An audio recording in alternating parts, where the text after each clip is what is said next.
ধনুরাশি, ধনুলগ্ন, Sagittarius sign জাতক জাতিকাদের 2026 সালের অগস্ট মাস ঠিক কেমন অতিবাহিত হবে সে বিষয়ে প্রতিবেদনে আমরা বিস্তারিত আলোচনা করব। গ্রহগত নক্ষত্রগত গোচরের ছক ধরে ধরে মোরলেস আপনাদের জীবনের প্রতিটি ক্ষেত্র নিয়ে আলোচনাটি কিন্তু অত্যন্ত গুরুত্বপূর্ণ হতে চলেছে।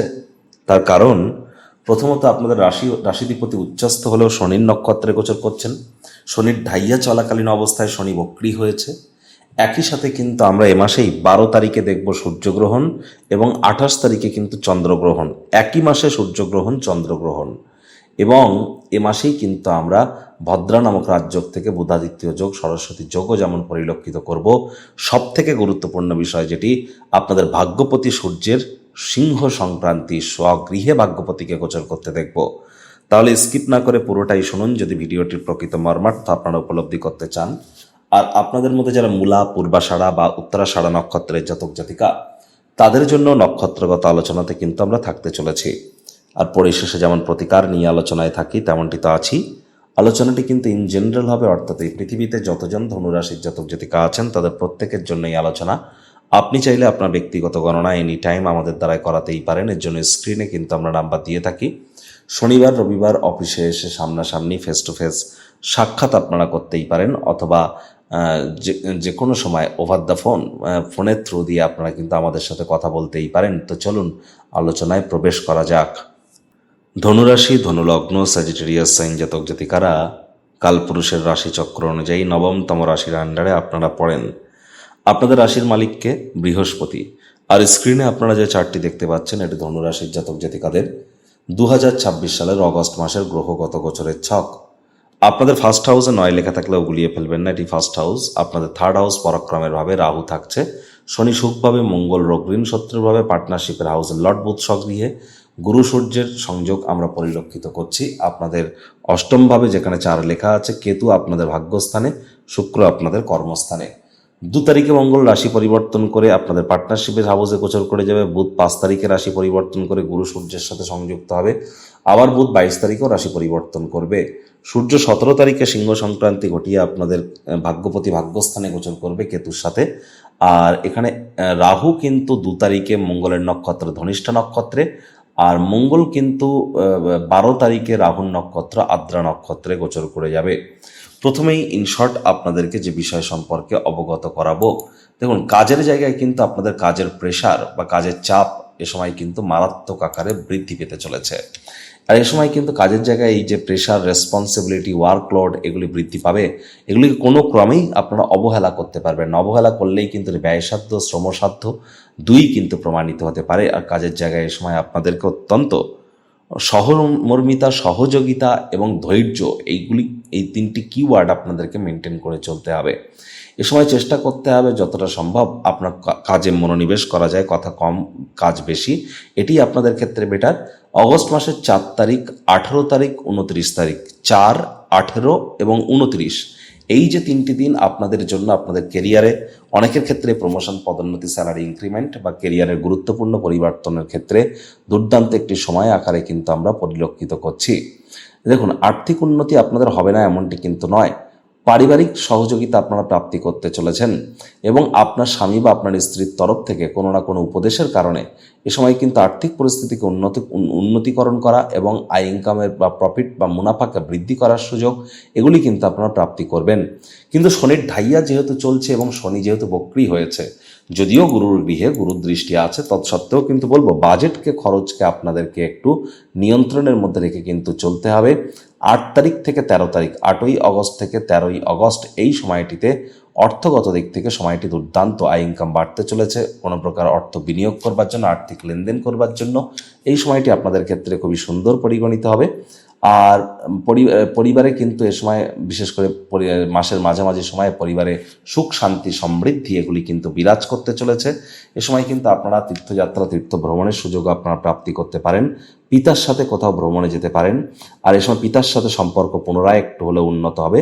মানসিক অশান্তি একটু বাড়তে পারে, কারণ দুটি গ্রহণ আমরা পরিলক্ষিত করব।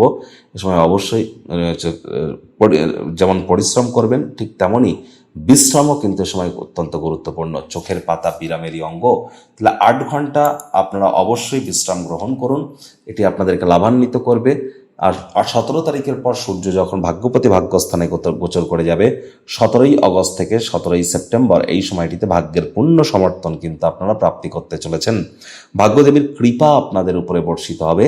আর এ সময় কিন্তু আপনাদের অবশ্যই উচ্চশিক্ষারত যারা ছিলেন তাদের সকল প্রকার বাধা বিপত্তি কেটে যাবে। আপনাদের নাতি নাতনি বন্ধু বান্ধবদের কাছ থেকে খুশির উৎস প্রাপ্তি আপনারা করবেন। যে কর্ম করতে যা সময় লাগতো তা অর্ধেক সময়ের মধ্যেই সমাপ্ত হবে। সরকারি চাকরিজীবী, নেতা মন্ত্রী, সরকার পক্ষ, শাসক দল, বিরোধী পক্ষে যারা আছেন, প্রাইভেট সেক্টরে যারা অ্যাডমিনিস্ট্রেটিভ লেভেলে কাজ করেন, তাদের প্রত্যেকের জন্য 17 তারিখের পরের সময়টি কিন্তু দুর্দান্ত আকারে আমরা পরিলক্ষিত করছি। পিতা বা পিতৃতুল্য ব্যক্তিবর্গের দ্বারা লাভান্বিত হওয়া, পিতার শরীর স্বাস্থ্যের উন্নতি, পিতার কর্মের উন্নতি, পৈতৃক বিজনেসের শুরুয়াত করার জন্য 17ই অগস্টের পরের সময়টি কিন্তু আপনাদের ক্ষেত্রে দুর্দান্ত পরিলক্ষিত হচ্ছে।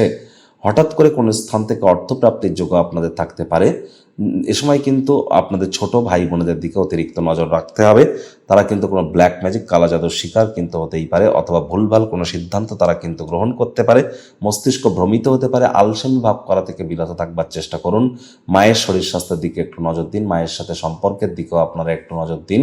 যারা অকাল্ট ফিল্ড, জ্যোতিষচর্চা, গবেষণামূলক পড়াশোনা করছেন তাদের জন্য সময় সুযোগ দুর্দান্ত। বিদেশের সাথে যারা কোনো না কোনো কর্মে যুক্ত আছেন, আপনার পারিবারিক ক্ষেত্রে আপনাদের কিন্তু অবশ্যই মায়ের ক্ষেত্রে আপনাদের রেসপন্সিবিলিটি, দায়িত্ব এগুলি কিন্তু বাড়তে চলেছে। নতুন জমি, নতুন বাড়ি, নতুন গাড়ি আপনারা ক্রয় করতেই পারেন, তবে অবশ্যই জ্যোতিষতাত্ত্বিক পরামর্শ গ্রহণ করেই। রক্ত, হৃৎপিণ্ড, বুক, ফুসফুস এই কয়েকটি ব্যাপারে একটু সচেতন থাকুন। ছোটোখাটো রোগ শোক দেখা দিলে ইমিডিয়েট চিকিৎসকের পরামর্শ গ্রহণ করুন। নিজে থেকে মেডিসিন কিনে খেতে যাবেন না। মেডিসিনের উপরে নির্ভরশীলতা কিন্তু আপনাদের বেড়ে যেতে পারে। কাজের জায়গায় কথা কম, কাজ বেশি। আগেও বলেছি, আবারও বলছি, হার্ড ওয়ার্ক, কঠোর কায়িক পরিশ্রমের কোনো বিকল্প নেই যতক্ষণ অফিসে আপনি ডিউটি করেন। তাছাড়া 0.5 ঘন্টা বেশি করুন, এটি আপনাদেরকে লাভান্বিত করবে। অবিবাহিত যারা আছেন তাদের বিবাহ করবার জন্য সময় তাড়াহুড়ো করাটা কিন্তু খুব একটা বেটার হবে না। হুটহাট করে কিন্তু রেগে যেতে পারেন। রাগ কিন্তু স্বল্প পাগলামির একটি রূপান্তর মাত্র। রাগের মাথায় জীবনের ব্যাপারে, কেরিয়ারের ব্যাপারে, ফাইন্যান্সের ব্যাপারে, পরিবারের ব্যাপারে, সমাজের ব্যাপারে কোনো প্রকার গুরুত্বপূর্ণ সিদ্ধান্ত গ্রহণ করা থেকে বিরত থাকুন। আর হাই এনার্জিকে চ্যানেলাইজ করবার জন্য মঙ্গলের পূর্ণ দৃষ্টি যেহেতু আপনাদের রাশিতে থাকছে, তাহলে চেষ্টা করতে হবে আপনাদের যতটা সম্ভব যোগব্যায়াম, ধ্যান, প্রাণায়ামের সাহায্য আপনাদের নেওয়া যায়। আর এবং শরীরের ঘাম আপনাদেরকে ঝরাতে হবে। রাহু পঞ্চম দৃষ্টি দিয়ে মঙ্গলকে দেখবে। 12 তারিখের পর রাহু মঙ্গল দুজনেই নক্ষত্রগত ক্ষেত্র বিনিময় করতে চলেছে। রাহু মঙ্গলের নক্ষত্র ধনিষ্ঠাতে 2 তারিখে, আর মঙ্গল 12 তারিখে রাহুর নক্ষত্র আদ্রাতে গোচর করে যাবে। রাহু পঞ্চম দৃষ্টি যেহেতু মঙ্গলকে দেখবে, তাহলে স্বামী স্ত্রী একে অপরের শরীর স্বাস্থ্যের দিকে অতিরিক্ত নজর দিন। আর রাগ বা হুটহাট করে কোনো রাগ যেন দেখাতে যাবেন না। সম্পর্কের ক্ষেত্রে বিচ্ছেদের মতো ঘটনাও কিন্তু ঘটতে পারে। চেষ্টা করতে হবে আগুন, বিদ্যুৎ, বজ্রপাত থেকে সাবধানে থাকার। সমুদ্র তীরবর্তী, বন্দর এলাকাবর্তী এবং অরণ্যবর্তী এলাকাতে যারা বসবাস করেন তাদেরকে অত্যন্ত প্রিকশন নিয়ে কিন্তু চলতে হবে।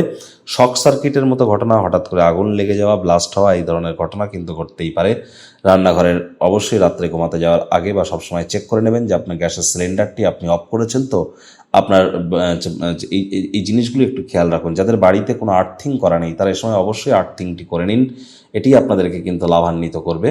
আর চেষ্টা করতে হবে যতটা সম্ভব এ সময় সময়ের কাজ সময়ে করে নেওয়া যায়। আপনার স্বামী স্ত্রী একে অপরের শরীর স্বাস্থ্যের দিকে তো নজর রাখবেনই, একই সাথে মামা মাতা মহমাতৃকুলের সাথে অহেতুক তর্ক বিতর্কে যেন যাবেন না। চোখ কান খোলা রাখুন। আপনার বিরুদ্ধে চক্রান্ত ষড়যন্ত্র কিন্তু চলছে দীর্ঘদিন ধরে। কাজের জায়গায় আপনারা কোনো প্রকার বন্ধুত্ব, শত্রুতা বা প্রেম কোনো কিছুই যেন করতে যাবেন না, তাহলে বসের কিন্তু কুনজরে আপনারা পড়ে যেতে পারেন। আপনাদের মধ্যে যারা মূলা নক্ষত্রের জাতক জাতিকা, মাসের সেকেন্ড হাফটি আপনাদের ক্ষেত্রে দুর্দান্ত। ভাগ্যের সমর্থন আপনারা প্রাপ্তি করবেন, পিতার সমর্থন প্রাপ্তি করবেন, নাতি নাতনি বন্ধু বান্ধবদের সমর্থন প্রাপ্তি করবেন। শিক্ষার্থী বিদ্যার্থীদের জন্য কিন্তু সময় সুযোগ দুর্দান্ত পরিগণিত হবে। একই সাথে রাজনীতিবিদ, পলিটিশিয়ান, নেতামন্ত্রী যারা আছেন প্রত্যেকের ক্ষেত্রে 17 তারিখের পরের সময়টি আপনাদের ক্ষেত্রে দুর্দান্ত পরিগণিত হতে চলেছে। যারা পূর্বাষাঢ়া নক্ষত্রের জাতক জাতিকা তাদের ক্ষেত্রে বলবো চেষ্টা করতে হবে লাক্সারি কোনো আইটেম বা এ সময় অপ্রয়োজনীয় খাতে অতিরিক্ত অর্থের অপচয় করা বা একদিনের বিনোদনের মানসিকতার কারণে অতিরিক্ত অর্থ ব্যয় করা, কাউকে খুশি করবার জন্য অতিরিক্ত অর্থ ব্যয় করা, ব্র্যান্ডেড কোনো আইটেমস, ব্র্যান্ডেড কোনো জিনিস, লাক্সারির কোনো জিনিস ক্রয় করতে গিয়ে অতিরিক্ত অর্থের অপচয় করা, এই ধরনের ক্রিয়াকলাপ থেকে বিরত থাকুন। এই সময় সিম্পল লিভিং, হাই থিঙ্কিং এটি মেনটেন করুন, আপনারা লাভান্বিত হবেন। তড়িঘড়ি সিদ্ধান্ত নিলেই কিন্তু ক্ষতি। উত্তরাষাঢ়া নক্ষত্রের জাতক জাতিকাদের ক্ষেত্রে বলবো মাসের সেকেন্ড হাফটি তুলনামূলক আপনাদের জন্য দুর্দান্ত থাকতে চলেছে। মাসের ফার্স্ট হাফে একটু সাবধানে গাড়ি ঘোড়া চালান, চোটাঘাত কিন্তু লাগতেই পারে। শ্বশুর শাশুড়ির সাথে অহেতুক তর্ক বিতর্কে জড়াবেন না। আর মাসের সেকেন্ড হাফে কিন্তু আপনাদের অবশ্যই 17 তারিখের পর থেকে নেতৃত্ব দেওয়ার ক্ষমতা, ম্যানেজ করার ক্ষমতা, নাম্মান সম্মান, প্রভাব প্রতিপত্তি, কনফিডেন্স, উৎসাহ এবং শরীরে ভাইটামিনের মাত্রা এগুলিও কিন্তু আপনাদের বৃদ্ধি পেতে চলেছে।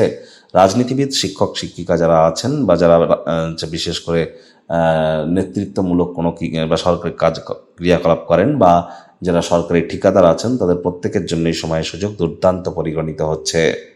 প্রতিকার স্বরূপ আলোচনা করতে গিয়ে আপনাদেরকে বলবো, স্ক্রিনে আপনারা দেখতে পাচ্ছেন বৃহস্পতির বীজ মন্ত্র ওম গ্রাং গ্রিং রং সগুরাবে নামা। সকাল দুপুর সন্ধ্যা 3 বেলায় এই বৃহস্পতির বীজ মন্ত্র আপনারা 108 বার করে জপ করুন, অত্যন্ত লাভান্বিত হবেন। এ বিষয়ে কিন্তু কোনো সন্দেহের অবকাশ নেই।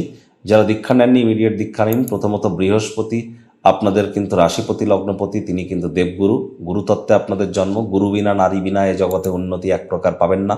আমি বারবার বলি, অখণ্ড মণ্ডল কারং ব্যক্তং ইয়েন চরাচরম তৎপদং দর্শিতং ইয়েন তস্মাই শ্রী গুরাবে নামা। গুরু ব্রহ্মা গুরু বিষ্ণু গুরুদেব মহেশ্বর গুরুরেব পরম ব্রহ্ম তস্মাই শ্রী গুরাবে নামা। তাহলে জন্মগুরু, শিক্ষাগুরু, দীক্ষাগুরু এই 3 গুরুই ব্রহ্ম বিষ্ণু মহেশ, এই 3 গুরুই ইলেকট্রন প্রোটন নিউট্রন, এই 3 গুরুই কিন্তু GOD god, generator operator destroyer. গুরু বিনা উন্নতি কিন্তু এক প্রকার অসম্ভব। যারা দীক্ষা নেননি ইমিডিয়েট দীক্ষা নিন। 7.5 বছরের জন্য বৃহস্পতি অতিচারী হয়েছেন, প্রোটেকশন কিন্তু তবেই পাবেন। বাড়ির উত্তর পূর্ব কোণটিকে পরিষ্কার পরিচ্ছন্ন রাখুন। শনির ঢাইয়া চলছে, ওই তাবিজ কবচ, মাদুলি পাথর, জেমস্টোন, শিকড় বাকড় পড়ে কোনো লাভ হবে না। শনি মহারাজ কর্মফলদাতা, আপনাদের পরিবার বাণী অর্থের ভাবের মালিক। তাহলে কর্মের মাধ্যমে তাকে সন্তুষ্ট করতে হবে। এনিটাইম আমাদের সাথে যোগাযোগ করতেই পারেন। শ্রমিক সম্প্রদায়, বয়োজ্যেষ্ঠ মানুষজনদেরকে সেবা দান করুন। লেবার শ্রেণী এবং সিনিয়র সিটিজেনদেরকে বাসি খাদ্য খাবার খাবেন না। হাইজিন মেনটেন করুন, সময়ের কাজ সময়ে করুন, ধর্মপ্রাণ কর্মনিষ্ঠ মাতৃভক্ত হন। আর চেষ্টা করতে হবে যতটা সম্ভব এ সময় বাড়ির কোনো অংশে ঝুল বা ময়লা যাতে জমতে না দেওয়া যায়। পিঁপড়েদেরকে মারবেন না। পিঁপড়ে দেখতে পেলে চিনি বা বাতাসার গুঁড়ো খেতে দিন। প্রতিবেদনটি আপনাদের ঠিক কেমন লাগলো, আপনাদের সুচিন্তিত মতামত আশা করি আপনারা নিজের কমেন্ট বক্সে লিখে জানাবেন। ভালো লাগলে একটি লাইক করতে ভুলবেন না। আর এই আশা রেখে আমি আমার বাণীকে এখানেই বিরাম প্রদান করছি। সংসারে অশান্তি, প্রেমে বাধা বা বিবাহে অনিশ্চয়তা, ব্যবসাতে ক্ষতি বা চাকরিতে ডামাডোল, অসুস্থতা, দুঃখ, দারিদ্রতা থেকে কিছুতেই রেহাই মিলছে না, পরীক্ষায় ফেল, তাহলে আর দেরি কেন? জীবনের যাবতীয় সমস্যার সমাধান করব আমরা। বাস্তুশাস্ত্র, সংখ্যাতত্ত্ববিদ্যা, লাল কিতাব, বৈদিক জ্যোতিষশাস্ত্র, কৃষ্ণমূর্তি প্রভৃতি পদ্ধতিতে জন্মছক বিচার করা হয়। প্রয়োজন অনুভব করলে স্ক্রিনে ফ্ল্যাশ হওয়া নম্বরে যোগাযোগ করতেই পারেন।